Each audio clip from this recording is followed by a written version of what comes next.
You ask Tiger to calculate. This deals with finding the midpoint between 2 points. The midpoint between the 2 points is 21.5, -11. Let's solve it step by step. Plot the 2 points and calculate the midpoint using the formula. The coordinates of point 1 are, x1 equals 88, y1 equals 2. The coordinates of point 2 are, x2 equals -45, y2 equals -24. PM represents the midpoint of the 2 points.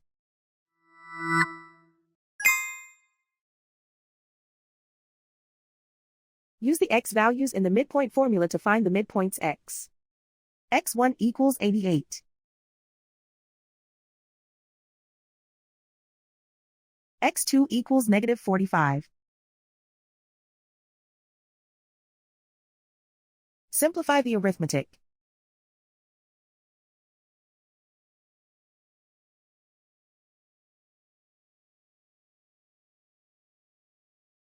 Use the y values in the midpoint formula to find the midpoints y. y1 equals 2.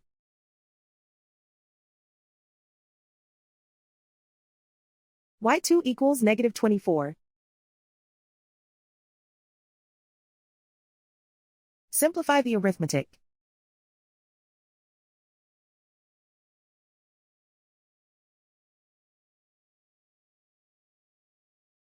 And so, the midpoint is 21.5, -11.